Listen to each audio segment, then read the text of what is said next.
Hello and welcome. You tuned to the Leg Up, your weekly thoroughbred preview podcast, and welcome in, boys. I got some bad news for you here. BP's left us high and dry. No BP today. Oh, that's bad news for the down in ratings for the punters. Well, it is. No tips like Big Mike last week. Who's going to steer them in the right direction? Yeah, well, hopefully you. How'd you manage when I was away? To be fair, yeah, we were flying. Yeah, Rattingsworth. Best show ever. Best show ever. Yeah, okay. Well, we'll try our best. Easter Handicap Day, obviously at ELLERSLIE, but we want to touch on last week first, Steve, and Advantage. She just keeps on doing the business, doesn't she? She does. That's Group 1, number 5 for the season, 9 in total for Advantage. She puts herself right in conversation in terms of Horse of the Year against Melody Bell, the stablemate, and also Probabile, which we might discuss later in the show. Yeah. Okay. But back to her Group 1, the thoroughbred breeders at Tarapa. Look, they had to wait 7 days. But again, look, she might not get the accolades purely the way she races. She puts herself on speed, but she's just bulletproof. Yeah. Low percentage play, or high percentage play in terms of a betting prospect. She puts herself in the first 2 or 3 of running. And she's just awfully tough to run down. And it showed again at Tarapa in the last furlong or two. So, yeah, just a look. She might not be catchy on the eye, but again, she's rewarding, and quite often this season she has been a winning result for us here in the office. But I think that's to do with her style. A lot of punters want to back that horse flashing from the back, the Levantes, the Coventina Bays, and look, Coventina Bay was very, very brave first time at Group 1 level, running a place. Yeah, it was a big run, wasn't it? And Levante, I'm just not sure what to do with her next season. Levante, she's had such a high tag next to her purely on the back of that fantastic first up run in the Counties Bowl. Maybe they just keep her straight to 1,200 metre races off high tempo races. I know she's going to be a low percentage play purely on the way she maps, but maybe that's one thing that the stable need to sort out is try and get that little bit of gate speed out of her and put her in a position where she's going to beat these Group 1 horses, the likes of Advantage. I'm thinking Telegraph, Levante, Telegraph. Yeah. What about the track conditions? They obviously didn't suit her. No, that's probably one negative. She can really bounce off that firmish track. But again, we saw it in previous races where she was presented on a better track against Advantage, and it was just that tardiness, the way she maps. She's got to rely on so much in terms of tempo, luck and running.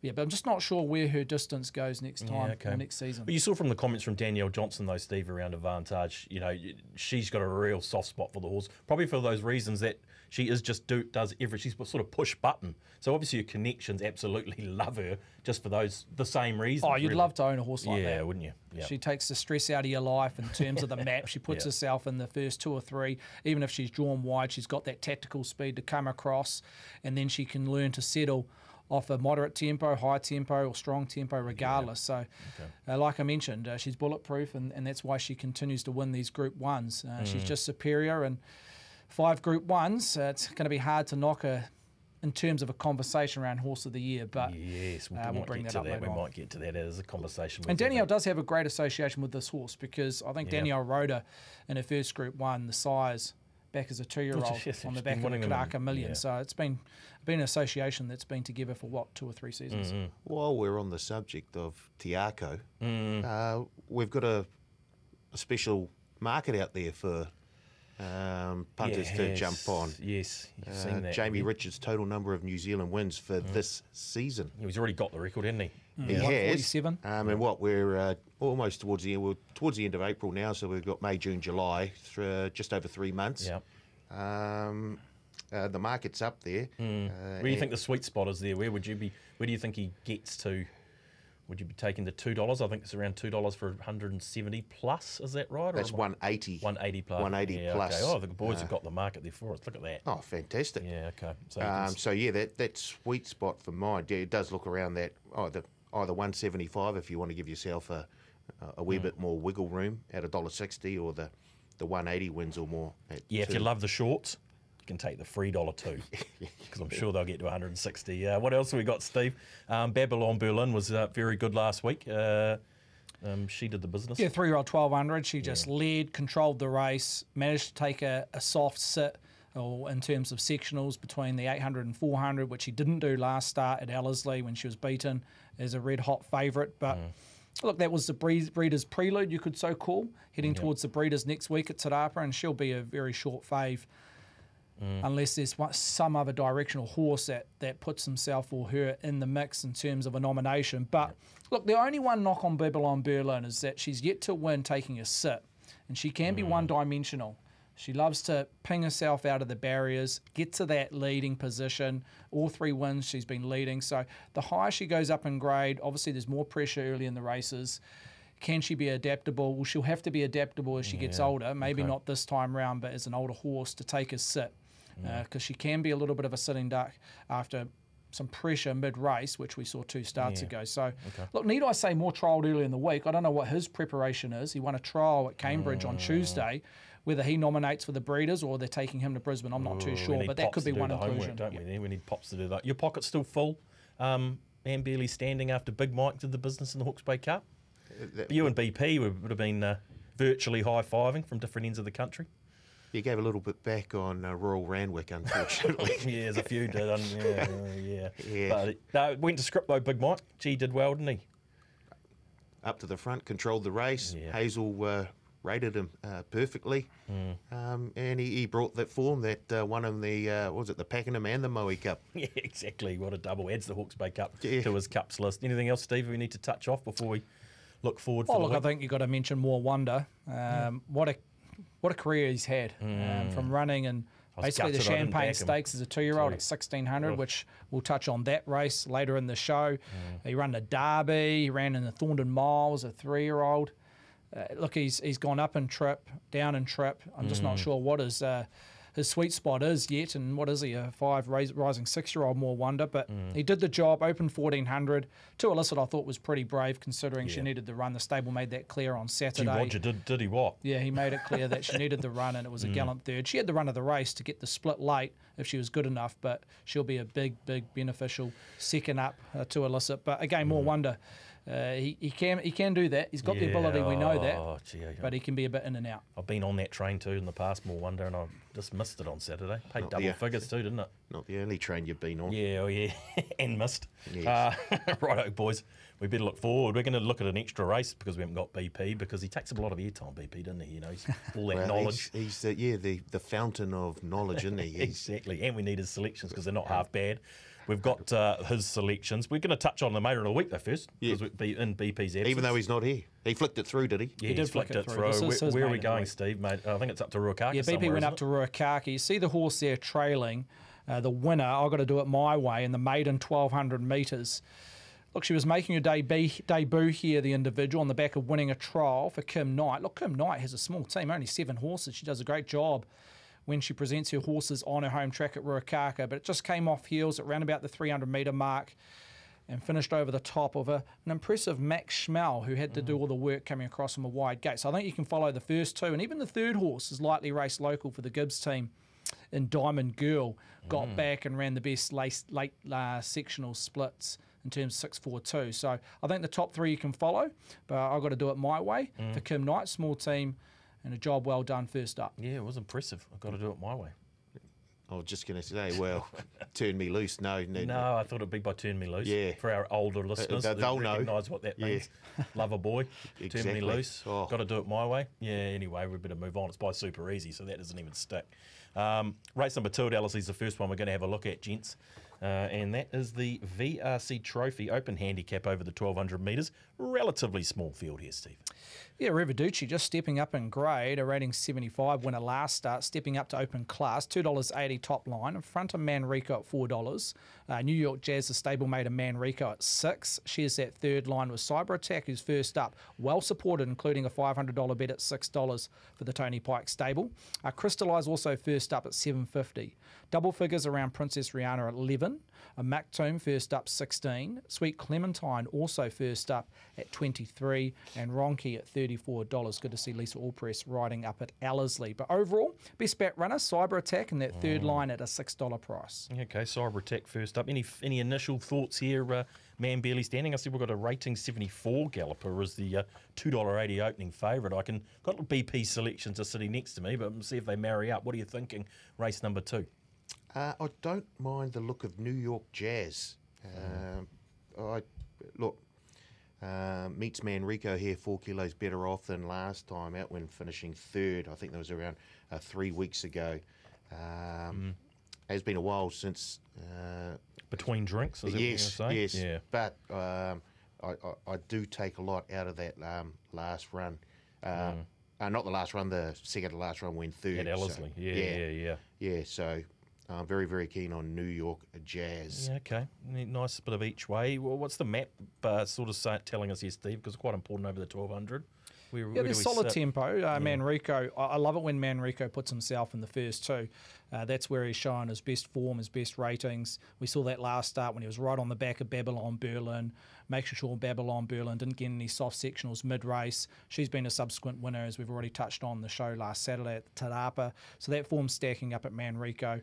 So I'd love to see Manrico push forward. Crystallise first up, naturally a go-forward horse. Will be able to use barrier one. So they look to be the first two in running. Cyber Attack should get that nice soft sit just in behind Manrico and Crystallise. New York Jazz probably in that neutral position, maybe just a little bit forward than midsection. And Princess Rihanna's drawn very, very awkward in barrier 8. I think they'll look to try and find a position. If they can get in that 1-1 position, ideal.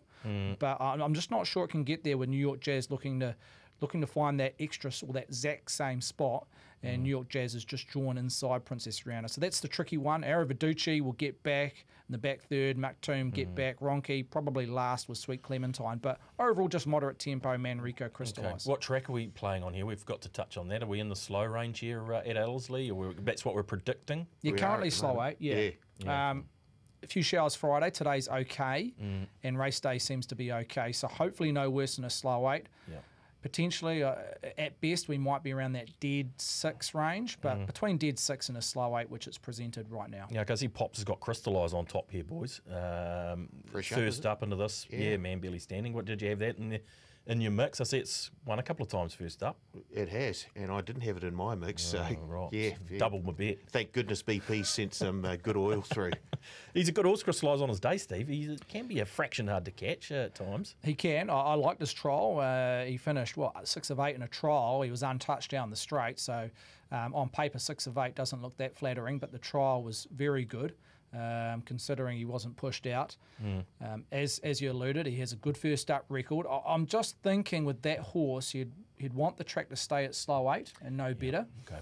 If it got any worse to slow 8, then he's right in commission. Look, he's still a chance, but I should stress the improving track might be against him around Crystallise. Just doesn't quite have the splits that some of these autumn horses, the likes of Arrivederci, Manrico, possess. So, look, genuine chance in the first up record in the trial, no not. Yeah, okay. Look, Arrivederci 2.8. I mean, some might look at that and think it's a fraction short for a rating 74 galloper at this level. How did you come up? Tell us a bit about that price and how you came up with it, and how you, where Arrivederci sits in your eye. Yeah, look, he has to beat the handicapper here purely on 54, the minimum, but a few of these horses that have 5-10 rating points, very, very compressed in terms of the weights. But look, he's a horse on the upward spiral. We're just not sure how high his ceiling is or her ceiling is. Look, she's been very impressive on the eye, and she did beat a good horse last start in Phantom Witness. There was a lot of money around Phantom Witness out of a very astute stable, the Tiakau barn, and it betted on merit last start. Second up here, I like how they've kept it to 1,200 metres. The only knock around Arrivederci, and I've followed this horse right from day dot, is that she can be a touch shy and put her head to one side when looking to come off heels. And we've seen that not just in her last start, but last campaign. So she's still learning her ring craft. She'll have to massage that all out in terms of open class gallopers, because she can't afford to do anything wrong here. The likes of Manrico, the horses to beat, will be in front of us, so she can be a low percentage play and rely on tempo, etc. But I think in terms of 12 months' time, she will be the best horse coming out of this race. Okay. It's whether she's quite there yet. But at 2.8, just a price assessment, I think there's potential she could touch $3. If it's not before race day, it could be on race day. I just see a little bit of money around her, but at 2.8, I think she's well found at present. We haven't touched on Cyber Attack. You got Cyber Attack in your numbers, Paul? I do. Okay, yes. Yeah. What are you thinking there? Because he's first up, and you do love a little early nibble, and there has been one for Cyber Attack. Yeah, loves the 1,200 metres, and the trial was very, very promising. I think ran third or fourth in that trial, and looked very, very good doing it. So Cyber Attack. And did you say money was on? Yeah, money's on Cyber Attack. He just gets that dream run. As if you didn't know that. Turn it up. I think Michael McNabb can ride this horse a treat here, just off the speed, as I've mentioned, from Manrico and Crystallise. Look, he had good form. He only just got beaten just over a length to Tavi Mack when presented first up last campaign. He didn't win last campaign, but you look at the horses he was surrounded by and beaten by, they'd all be pretty close to favourite in this race. So he came up and struck some nice horses last campaign without winning Cyber Attack. Trial was very, very good. Sat second last, just came down the outer with little pressure. Michael McNabb was on the horse in the trial. He jumps on race day here, has a good link with the Tony Pike stable, and we know it is a betting stable. So keep an eye at the $6 price, third favourite. Yeah, a little bit of pressure on it early, the $6 around Cyber Attack. New York Jazz on top, Paul. Give us the numbers, mate. New York Jazz on top, Manrico, Cyber Attack, and Arrivederci. Yeah, okay. B. Popplewell here. Yeah, I've got him. He's got Crystallise on top. He's got the favourite Arrivederci for second, New York Jazz for third, and Manrico to run fourth. Shout out to the Narclays for Arrivederci. Big fans of the show, Daniel Narclay and Elias, both avid viewers of the League Up, I can tell you. So good luck around Arrivederci. Guys, race number 5. What have we got here, Steve? I'm sure he runs to the book. Caught me on the hop. Champagne Stakes. Stephanos by Deep Impact. Champagne Stakes for the 2-year-olds over a mile. $2.50 the favourite here. How are you going to say that? Ajul Bagel? Ajul Bagel? That's where we need Brendan Popplewell. We need you. Talabajil. Okay, let's go. 2.5 fave after an impressive Ellerslie win, even though off a high SP. In front of Eagle Tarzan, and we'll touch on that horse making its debut out of the powerful Baker Forsman stable at $4.20. Lady Morale dropping back from Group 1 class at 4.6. A nest egg similar profile to Lady Morale out of a Group 1 event at $5.50. Porapiti at $8, single figures, and then double figures the rest. But overall, it's just stifle betting a touch. A little bit of a sprinkle around number 4, Eagle Tarzan, second line 4.2. Yeah, okay. A little bit of money for Eagle Tarzan first up in a good race, Paul. I don't know. Does the Opie Boss and Baker Forsman combination have anything to do with that? Well, I'd suggest that there's something to do with it, but they must know something. With the ace draw? Yeah. They must know something, Eagle Tarzan. But, what are your initial thoughts here, mate? I'm going with a Tully Bajil. Yep. Yeah, look, had nothing go right, really, the first couple of starts, this boy. And then last time, just went straight to the front and was never headed. And I'm getting the feeling that Andrew Calder will try to position the horse fairly handy again and just try and run them into the ground. Just really, really looked good doing it last time. Yep. So, yeah, the Baker Forsman, Eagle Tarzan. Yeah, makes me nervous. Well, I mean, if he's ready to go, I dare say that 420 will be significantly less come race start time on Saturday. Yeah, I'm definitely seeing a sprinkle there. What about a Tully Bajil? I mean, hard to map these races, Steve, with the 2-year-olds. You got first starters, but he'll be working forward, won't he, the favourite? He draws barrier 7, which he drew last start. Yep. He'll come across. Now, he had to do a little bit of work to come across and get that winning or that leading position, which ended up being a winning position. I think he'll do exactly the same here from barrier 7. Acorda, he'll just look to make his way forward. He doesn't have to get there in the first 100, but if he can get there in the first 250, that's ideal. Find the rail, find the paint, and again, he's got this race day experience. We touch on juveniles having a record and a winning record at Ellerslie being a positive. So he almost picks himself if you don't know the unknown surrounding a lot of these debutants. So there's a little bit of race day form. Nest egg and also Lady Morale both come out of Group 1 classes. Nest egg dropping back from Group 1, 4 fastest last 200 in the Group 1, behind the top 3 in that race. So, look, he was doing his best work at the line and being by a reliable man. You'd think the 1600 should suit. And Lady Morale, I just don't think it quite copped the track. It was a gutsy effort out of the Nigel Tiley team. Michael McNabb jumps aboard here. I think another horse will relish the 1600 metres, but I think the better track will also suit that 2-year-old filly by Power. Yeah, okay. What about Nest Egg? Is that the Royden Burgesson runner we've been losing a fortune on? Obviously, hasn't saluted the judge yet, but there's been a heap of money on Nest Egg in the past, and they've made the trip up here. They've obviously got a decent opinion. Step it in Group 1 class as a maidener and the size produce over 1,400 metres. So you could naturally say drop back in grade. But again, there's a couple of race winners in the race, still a maidener, so that's a slight negative. But as I mentioned, over the 1,400 metres was the 4th fastest last 200. So its work towards the line and through the line was very encouraging. Okay, so the 1,600 could suit there. Anything down the page you've got in your numbers here, Paul? I see a little bit of money around Dario, the 5 in the book, the other Baker Fallsman runner. The other Baker Fallsman runner. Yeah, no, I did have a look towards the bottom, and I just kept being drawn back towards the top of the market. I really do like the look of that nest egg, though. I think the extra furlong will suit it big time. Yep. Just has been finishing off very, very nicely. Danielle jumps on, so that's got to be a big plus. It's a plus anyway. Yeah. And look, he has found a wee bit of trouble in a couple of his starts. He got bumped around at Trentham. Yep. Was it 2 or 3 starts back? 2 starts, yeah.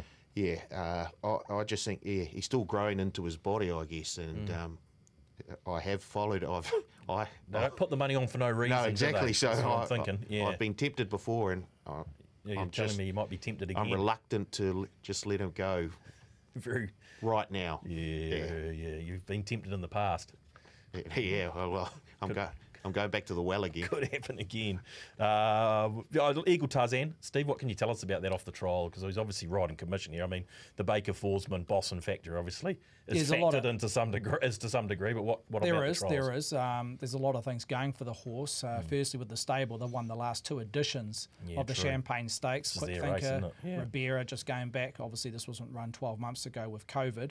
You go back 2 or 3 seasons ago. So they know how to present to get the right juvenile to win over 1,600 metres. It'll be a big training effort first up, making its debut over 1,600. From its 2 barriers, from what I've seen, it's got a nice turn of foot at the end of its race. Has been a little bit tardy out of the gate. So, look, 1,600, you might get away with it being a smallish field of juveniles, but just keep an eye on how it gets out of the barriers, because in both its trials, even though it's finished 2nd and 1st, it has been tardy. And they've been small trials, only 3 or 4 horses in each of its trials. So that's one slight negative, but the pedigree being by Tavistock, the dam is a half relation to the 1,000 Guineas winner and roll out the carpet a few seasons back. So it's got all there in terms of the ingredients of breeding, add in the stable, the jockey. There's a lot going for it if you want to take away the race day form with the favourite. I wouldn't be touching a 1,600 metre first up horse very often, but Baker Fallsman have a happy knack of being able to produce one like this at 1,600 first up. So as a general rule, I put a line through horses running at 1,600 metres first up. But Baker Fallsman, Boston. What about the numbers here, Paul? What'd you settle on in the end for a top 4? I've got Nest Egg on top. Okay. Oh, right. Okay. I just said, the 1,600 will really, really suit it well. Atali Bajil in behind with Eagle Tarzan and Lady Morale. Okay. Yeah, Pop's not getting too far outside the favourites. He's gone with the favourite Atali Bajil. Eagle Tarzan 2nd. Nest Egg in for 3rd, Paul. So there you go. And Lady Morale. So he's sticking around the favourites there in the Champagne. Will be an intriguing race, as it always is. Race number 7, guys, is the next one we're going to have a look at. The Trelawney Stud Championship Stakes Group 2 for the 3-year-old, Steve, over the 2,100 metres. Milford Sound. I just saw the first one in the book. He won't be favourite, but close to it. What is favourite? A very compressed mark in the top 3. All the top 3 did finish in the top 3 in the Manawatu class. So that's the decent form reference. Darjan's Sweet Junior, we went with favourite at $4 with that profile Opie Boss and Baker Fallsman. In front of the stablemate Enjoy alone, $4.20. Milford Sound at $4.60. A slight gap to Tony B at 7.5. Double figures All Black Bourbon 11. La Vita Vishvi 14. 4 Queens 18. Worthamy at 23. Zoltan 26 with Lowry and also Fast Willie. Best of the rest is Clico at $31. Look, betting solid with no clear lead, but I think the majority of the turnover come Saturday afternoon will be presented on the 3, the 11 and the 1. Okay, Paul, what are we thinking here? I mean, this looks to me like we've get something up at double figures here potentially, or you're sticking around the top. I think I had Daikon Sweet Junior as me bet of the week. You did too. Last time out, and I think it wasn't that far away. It was only like a was it a half head, something like that. Got 0.3 of a length in my form book here, so you're very close up. And maybe it was the track that sort of didn't quite suit it as much. I think it was a slow. 9, yeah. Yeah. So maybe that factored into it. And, of course, the 3 runners that ran the trifecta in that race are all in the market here. The other Baker Forsman runner, Joy Alone, who was impressive in winning that. Was it the Manawatu Classic? Manawatu Classic. Yeah. So Joy Alone was very impressive there. And I thought Milford Sound. It's really hard to look away from these 3 at the top. Yeah, well, they ran that trifecta, didn't they? So it makes it awfully difficult to sort of line this form up, Steve, a wee bit. We've got any early money on any of them to suggest? Well, there's a little bit for 4 Queens, Steve. What about 4 Queens here, the 14? I see it double figure odds. It was the last start winner at Tauranga in a maiden class. I see a little nibble there. There's a little bit of sense of timing. Look, the track conditions we've already touched on is going to have definitely a little bit of give in it, around that dead 6, slow 8. There's a slight negative purely on that for horses that are yet to run over a trip. And 4 Queens, albeit impressive on the eye as a maiden, it was over 16, so it's got to step up to the 2,100 metres first time on a rain-affected track. So that's a slight negative for me personally, and that's similar around Levita Vishvi. They bring similar profiles, similar ratings. Michael McNabb had the choice, has gone with 4 Queens over Levita Vishvi, but they bring similar profiles in terms on the up, but they're stepping up over ground for the very first time. And they're similar in the markets. What have we got? Levita Vishvi at 14, 4 Queens 18. But the best bet run out of those two, as you mentioned, has been 4 Queens at $18. Okay, I see a little nibble for Wertheimer as well. Got the Campbell colours on, in the race, and working its way back. Had a couple of runs back. It has had a couple of runs back. Of course, ran in the VRC Derby. That's it. Probably didn't produce the run that they were looking for, so back here. And after 2 runs back, I've got it in my numbers anyway. Yes, you do. Third back up to a distance. Yep. And I did like the way it sort of finished off last time out over the mile. So, he's in my numbers. You've snuck him in. $23. That's what we like to hear. That's a bit more like it. Talk about Tony B for a second, Steve, because he's on the 4th line here, and quite a clear 4th line. What do we need to know about Tony B? Well, look, barrier 17 on the eye is awkward, but he is a get-back horse, so play how you like, but he was always going to be back in the last third. From barrier 17, he'll be able to take off when he wants to. He was doing all his best work through the line in the Manawatu Classic. He got, again, well back on sticky track conditions, a slow 9 on that day. So similar track conditions, which will be presented on Saturday. One key around him is he has performed at Ellerslie, and we touch on this not just with the juveniles, but also with the 3-year-olds, that he has winning record at Ellerslie, albeit over a shorter distance. But look, he does definitely have that turn of foot at the end of a race.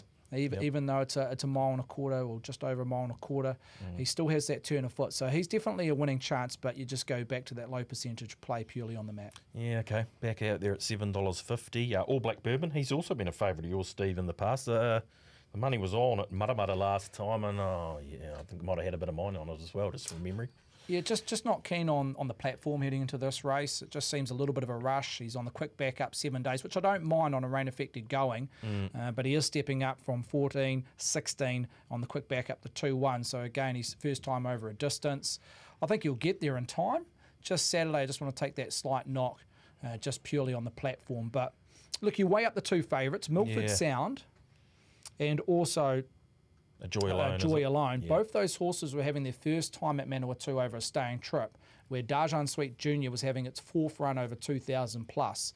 So you'd naturally think that Joy Alone, Milford Sound, with that 1 run now under their belt over a staying distance, probably have that improvement over Darjan Sweet Jr., just on that assessment. Okay. But the reason we have made Darjan Sweet Jr. fave is on its SP, it started fave at our pony, is drawn barrier 1, Milford Sound, no knock on the draw, barrier 4, but you go to the filly in Joy Alone, she's drawn barrier 12. She looks to be in terms of that back third of the race. And just going on the filly, she's one of a few fillies in this race, but the last filly to win this race was Habibi back in 2013. But on note, that's when this race was run on New Year's Day, not in April. Oh, okay, so that could change things. Milford Sound was BP's Mater of the Week a few weeks ago, wasn't he? Paul. From Yeah, it memory. wasn't that far. And he was very close to pulling it off there in the Manawatu. He said it was going to go close in the Manawatu Classic, and it nearly got the chocolates. And it did go close, and I think it might just go one better this time. Oh, Put on okay, top. we'll stay with it. I've got Milford Sound on top. Okay, Well, keep going. especially if the track stays at around a slow 7. Yep. If it improves slightly, then I'll flick him around. I'll have Daikon Sweet Junior on top. So, Okay. Well, you're having a bit of one of Pops' split bets, or so just wait to see what how the track plays on Saturday. You could argue Milford Sound was in the IG at Aupuni. You had to come to that middle to outer Inferior part of the ground, track inferior later ground. in the day, but Milford Sound come underneath them, so it didn't cover any extra ground, which is a positive. But in the IG, just on ratings and figures throughout the day, you could say Milford Sound was in that lane. Look at you, assessing the track conditions and waiting to have your bet late. You've turned into a real little pro. I went for a run the other week and I found that the going was pretty tough. So yeah, I'm obviously I love it on top of the ground. Dry tracker from way back. So Milford Sound on top. Milford Sound. Where are we going outside there? Joy Alone, Daikon Sweet Junior, and Wertheimer. Okay, so you're with the favourites and you've chucked a little bit of value in around Wertheimer. I see Pops isn't going outside the square here. Very So boring. where's the big man gone? He's gone the favourite, Daikon Sweet Junior. Probably said it about 4 different ways already. That horse's name, haven't we? Ren off. Been a few of them Renoof. today, hasn't it? Yeah, there has. This is what happens. Says good luck, George. When you don't do your homework. He's gone.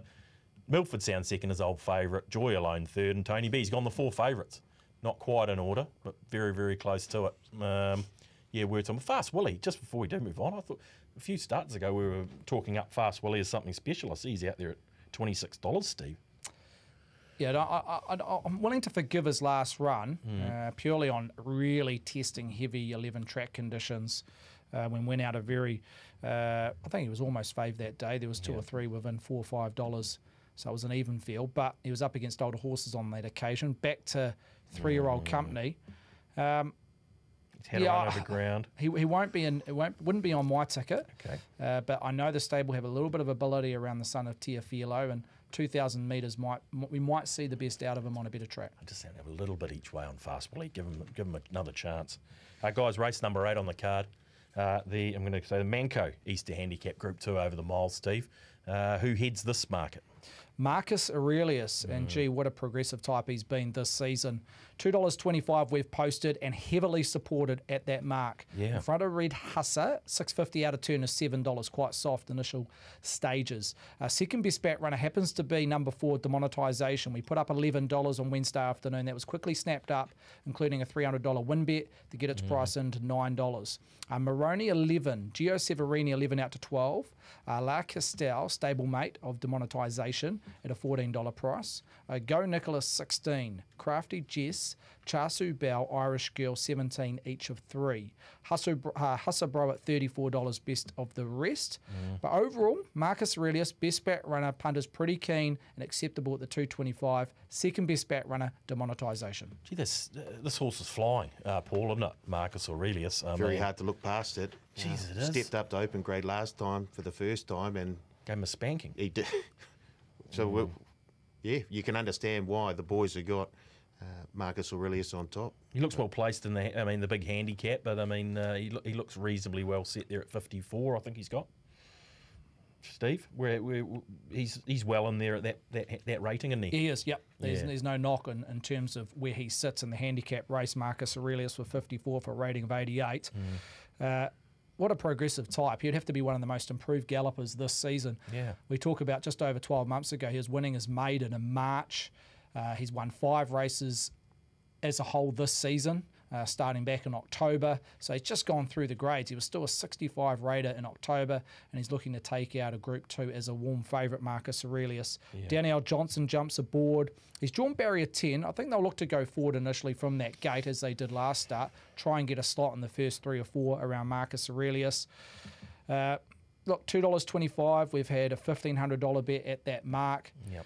I think he's round about his mark. We don't want to overreact early doors in terms of the betting. He's always a well-backed commodity, Marcus Aurelius. So I don't see him starting in the red in terms of this handicap race. Yeah. But at $2.25, punters obviously pretty happy in the first 14 or so hours of trading. And naturally, he's going to be at a short SP. He's profiled that way in his last 2 or 3 outings. He's put decent margins on his fields. You look at his last 2 or 3 starts. Jackal Bomb, he won by 3.5. 3 lengths, 2 starts back to the buzz, and then he put away Chasu Bell, etc., just over 2 lengths. So he's putting margins on, which really attracts punters on the eye. And you just go back overall times. It was on a dead 6, so relative to the dead 6 track conditions, he was still 3.25 seconds above standard in his last outing at Ellerslie over the 1,500 metres. So he's running his times, and he deserves to be the horse to beat. Okay, well, where else are you looking here, Paul? What's down the page tickles your fancy in a handicap like this? Well, I like money, and the money's You on certainly do. demonetisation. Yeah. What's a sweet spot for the track, do you reckon, these days, demonetisation, Paul? I mean, where do you... He's probably going to get a track to suit there in the slow 7 range, you'd say? I think so. Yeah. Right in the wheelhouse. Yep. Of course, was it 2 starts back?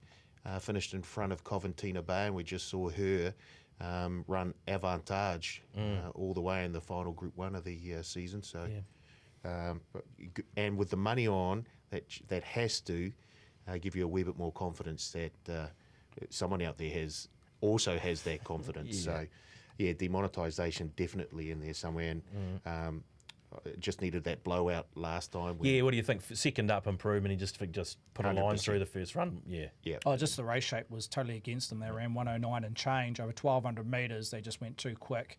And that was the race we've already touched on around Manrico and Babylon Berlin, set up by those 2 individuals. So there's a total race shape, total forgive, steps up to the 1,600.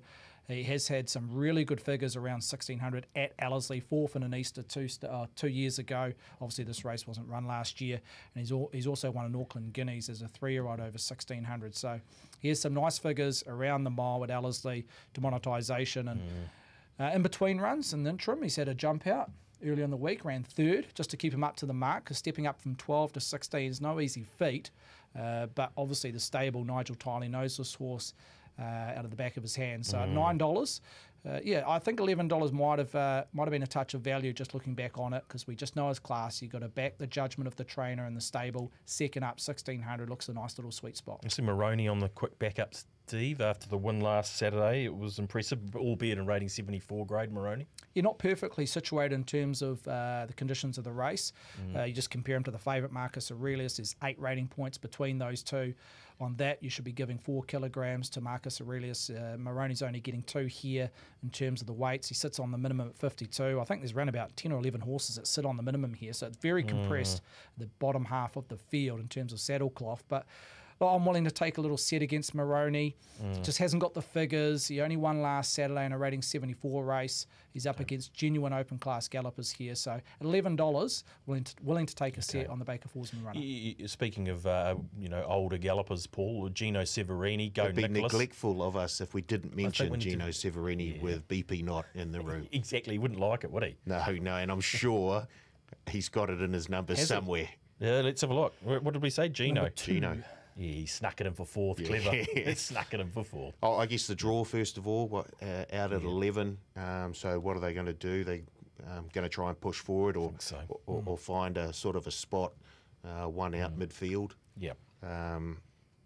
If he could get away with a couple of cheaps, if he could get across without spending too much, then definitely in there with a chance. But I just think from the draw, he may just have to do a little bit too much, a little bit more than he wants to early on. Yeah, okay, fair call. Go Nicholas, Steve. I mean, he's an evergreen 9-year-old, rising 10.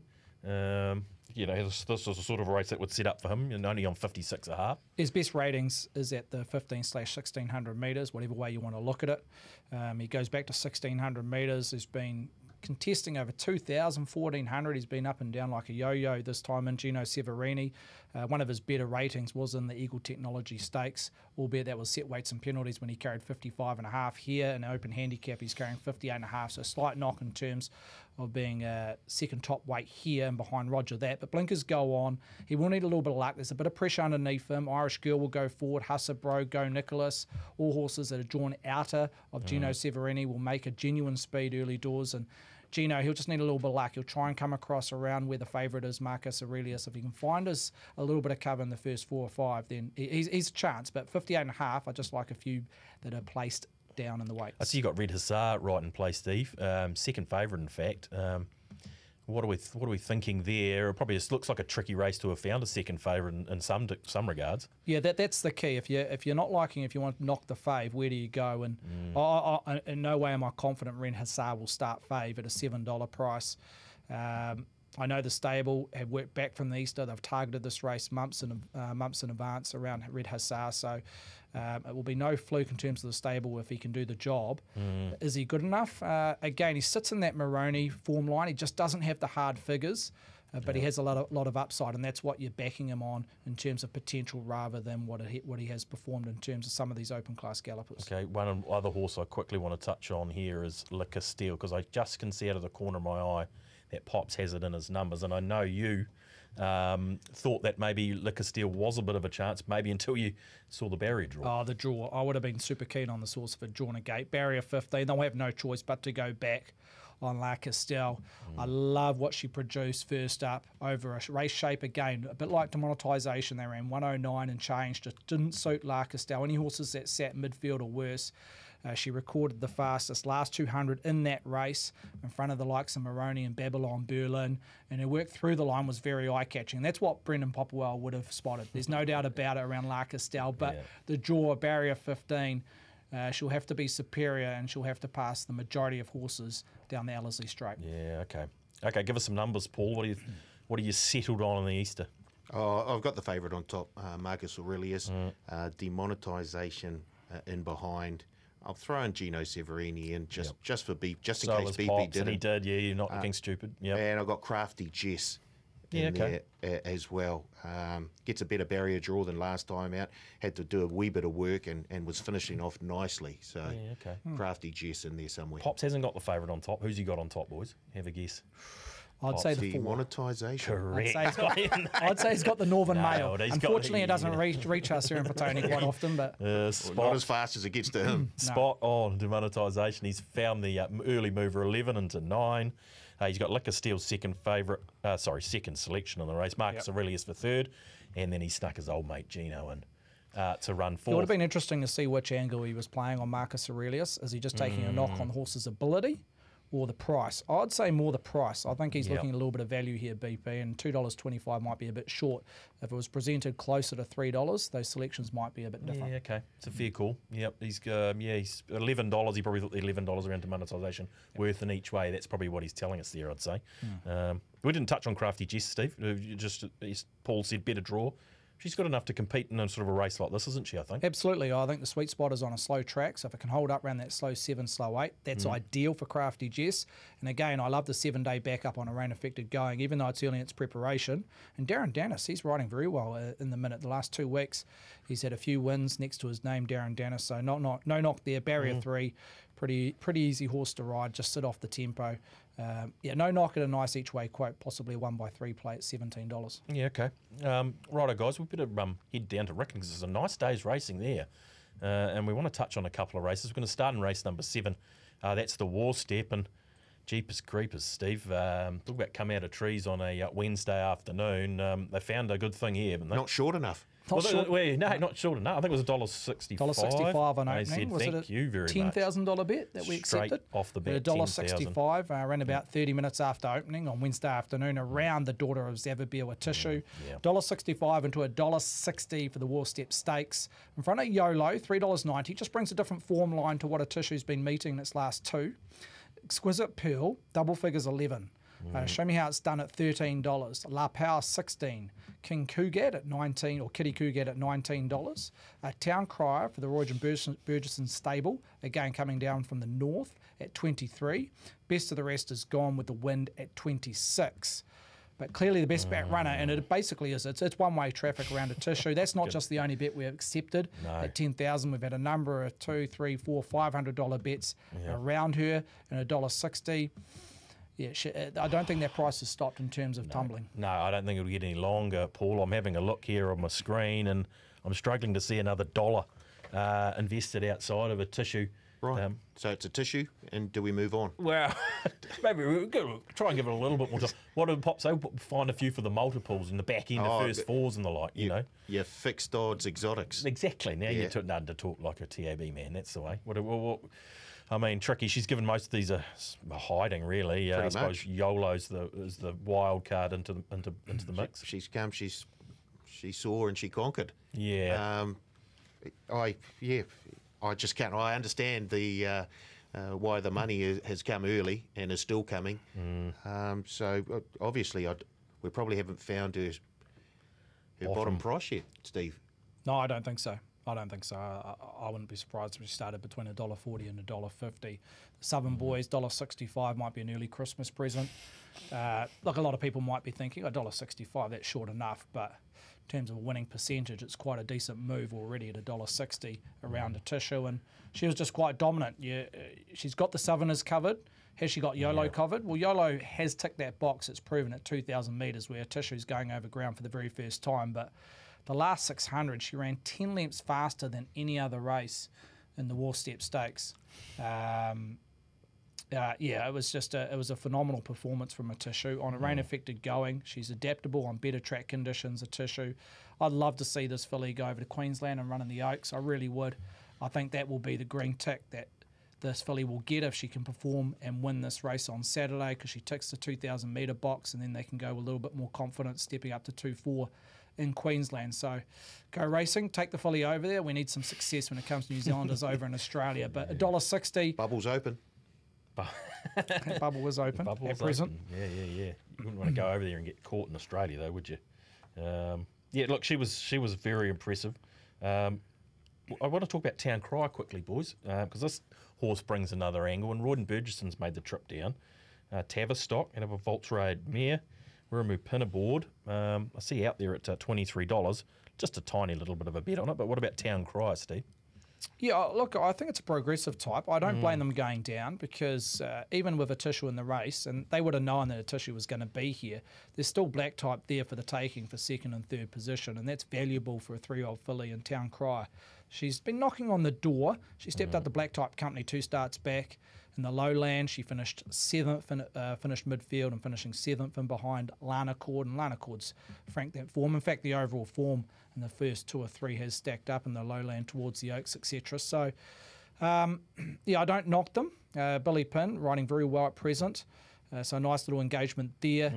Drawn barrier 8 probably sits somewhere around the first 4 or 5. They like to take a spot with Town Cry, and I don't think they'll be any different here in terms. They'll want to, if they want to be competitive around a tissue, maybe the key is around putting itself in the race in the first 4 or 5 and having a tissue something to chase. But deserving to go down south and definitely chase some black top. Yeah, okay. Drawn to a tissue. Track conditions, boys. Do we have any idea? Are we in that slow range again? I know that put you on the spot there potentially, but no, I think it's on the improve. Yeah. We might be looking on the better side of dead round. Yeah. Okay. Riccarton, which it struck 2 starts back when it was first up over a shorter distance. It found that slow track second up, but no knock if the track improves to closer side of a dead 4. Yeah, just in my mind, I've been thinking they've been coming to the middle and the outside there at Riccarton lately, and drawn 2. I'd hate to see it bottled up somewhere down on the rail, because I mean, obviously, if she gets out, she's devastating. So she is, and she's had wide gates her first 2 runs down there, which has just been a default to get back, and she's been able to come out her own will. Yeah, Cozzie's been able to make the choice whenever to present the horse to the outer. Yeah. From barrier 2, you're right. There could be a little bit of a sticky position if she can find herself in the back third of the race, stuck on the rail, but I'm sure the connections will be putting it quite frontally to Cozzie.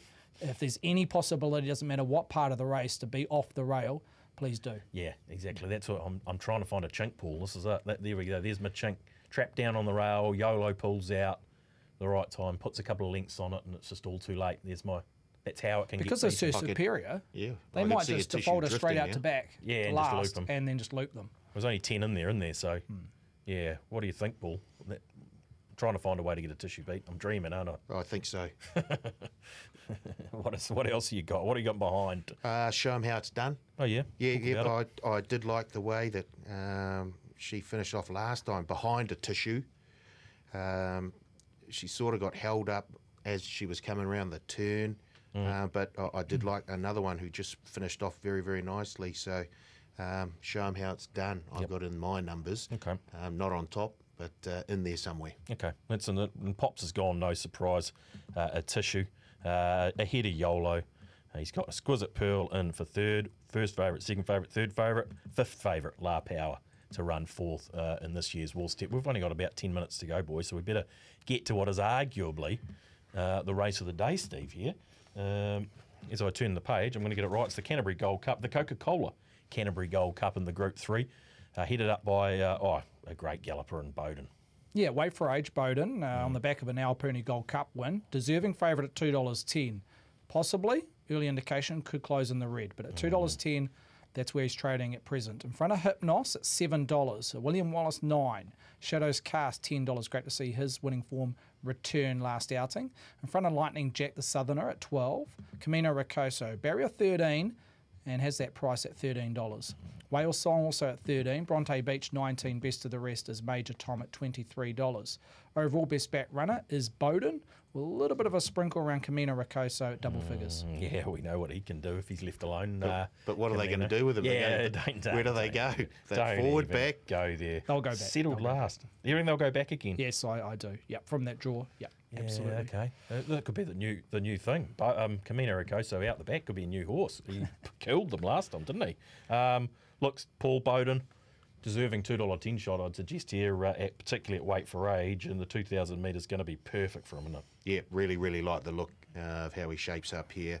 That was a very, very impressive win in the Awapuni Gold Cup. He's been racing in Group 1 company before that, and behind the likes of Melody Bell and Avantage.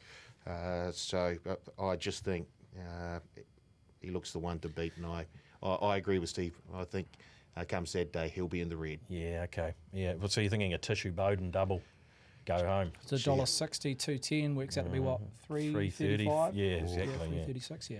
Just nice little saver bet maybe. Put it on today and forget about it. Exactly. And if you, crikey. Yeah, exactly. Where'd all this money come from? When you need it at about 4 o'clock on Saturday afternoon, That's it turns right. up. Yeah, Hypnos Steve steps up in distance. Sort of been racing like it wants. 2,000 in my eye. The first time at 2,000 metres throughout its career. I would have thought it had a start over 1.25 miles, but not at present. So, look, I think the stable are very confident the way the horse has matured over the last 12 to 18 months to have a crack at 2,000 metres. We know it won the Coupland's Mile earlier this season. Weight for age, I think it basically suits this horse now with the rating of 94. It's having to carry close to 60 kegs every time it goes round. So even though there's higher rated horses in this race and they're sitting at level weights, I still feel Hypnos, it's the okay profile in terms of weight for age scale around Hypnos. But 2,000 metres, you've just got to back the judgment of the stable, James Wellwood team, knowing that the horse is ready for 2,000 metres, even though it's its first time. Yeah, okay. And William Wallace second up as well. We know he will relish the distance. $9, I see he's right in play. Yeah, look, keeping it the 1,600, I think that's probably... I wouldn't say it's his sweet spot. He definitely can perform at 2,000. Stepping up 2,000 metres is the key around him. He started at 16, and that was just a little bit short of his best. He has presented at 2-4 and even cup sort of races, William Wallace. But again, barrier 12, it's a neutral barrier for him because he's going to get back. He can be a low percentage place. You're relying on tempo. Does he have the turn of foot of the possibles of Bowden and Hypnos to be competitive in the business end of the race? I'm not too sure. Weight for age just doesn't quite sit well with William Wallace, but again, he does love the joint in terms of RICCARTON. Okay, I see we're The losing old boy. Oh, who's the old boy? Shadows. Shadows Cast. Yeah, he's sort of got a... What happened? Most people missed him last time. Oh, exactly. I'd put a line through him everywhere, and then he comes out and does that. Well, it's been around, I think it was 518 days between wins, Right. 16 So I'm not starts going for there. Shadows Cast Yeah. in the Flying Stakes. He's a bit like Lydia Ko. Yeah, Oh, we've seen A it. few days Spieth. between the wins. Lydia Coe. Co of racing. Shadows Cast. Yeah. Coupland's Mile winner. Yeah. You have to go back Good to enough. 2017 when he was Okay. equal. Oh, yes, that's Pitty's right. runner? Yeah. The name escapes me, Yeah. but so look, he does have form, and we know the stable can have success when taking horses down Yeah. south, so it Okay. deserves a chance. Okay. Well, now, as a bad host, I'll run us over time, boys, here. So Again. yeah, exactly. Poor. Who thought the hour would go so fast without BP, boys? We looked at an extra race. Give us a top four, Paul, in the Canterbury Gold Cup. Great race. Oh, Bowden definitely on top. Yep. Yeah, I do like the look of Hypnos. I've got the old boy Shadows Cast in there, and Bronte Beach, the Marsh stable. Giving it another chance. One more. Yeah, okay. One more. Yeah. I see that money for a kilowatt. That always makes me nervous. Down at $26 there. Kelvin Tyler from the Deep South. They've sent a bit of cash up there, I see, at 26s. So maybe kilowatt for the back end of first fours, as BP would say. He's gone Bowden, no surprise. Hypnos second. Where's he gone? Camino Ricoso for third. And then he's with you, Paul, around Shadows Cast. He has it in the numbers. We better get to bed of the daytime, boys. Paul, you beauty. Let's start with you. Let's start with a winner. Babylon Berlin last week. What do you got for bet of the day? Yeah, still got a lot of work to do. Keep still in the red, brother, but keep we'll stick with the Canterbury Gold Cup, race 9 at Riccarton on Saturday, and I've gone with the favourite here, Bowden. Yeah, nice. I just really, really impressed by that run down the straight at Awapuni, and also the performances in behind the likes of Melody Bell and Avantage in those Group 1 races a wee bit earlier on. So, Bowden, $2.10 at the moment. Yeah, looks a shot size. Stephen, which way are you going, mate? I see you've dipped back into the red. Yeah, I have dipped back into the red to elicit. I wish I had that news that it needed the run. I took a gamble. You had to give Roger a ring, didn't you? I do. Come on, Roger, we're best mates. I'm going to go to Sunday, Awapuni, Mai Tai, real progressive type out of the powerful Jamie Richards stable. I just like how its profile for this race sits on the minimum of 53 keg, steps up from the 14 to 15.50. The only slightly knock, is the track conditions. Hopefully it comes back on the better side of slow. That's perfect for Mai Tai if it's around that slow 7 track conditions. She was just very dominant at ELLERSLIE last outing, over 1,400 metres, albeit 74 grade, but she's without doubt a high-class galloper in the making, and I think she can step up to black type, which will be, what's it called? The Manawatu ITM Anzac Mile on Sunday. Oh, okay. Okay. That's going to be one to look forward to. Listed, yeah, okay. When will that be out, that market? Today. Thursday morning. Okay, excellent. BP, what about BP's bid? Has he sent a bit of the day through BP, Steve? I hope so. He has. Paul, the where are we going here? Something. Here we go. He was very keen on this horse last start at Tauranga, another entree. Ran a place and just got knocked over late. It's nominated for a maiden mile on Monday. The race is yet to come out, but that is his best bet. Okay. Plus 26%. Yeah, he's been a star for a while. He let you know about it, though, didn't he? BP. He's not backward and going forward. Look, we've run out of time. We wanted to have a bit of a chat about the horse of the year, but we can put that in the can. So the BP can have a wee bit of a... He can have his 5 cents. Good call. Yeah, because it's a very, very interesting battle. Anything doing in Australia this weekend? Well, not for the Kiwis. Not really, Not really. All age stakes, Steve? All age, yeah. Yeah, we're going to have to turn our attention to Queensland, I think. Fave there, but... Yeah, Mars Crusader. Got the bum draw, or the trainer isn't happy.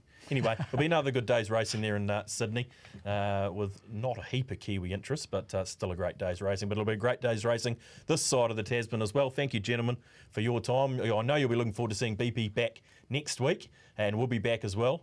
Join us again on The Leg Up.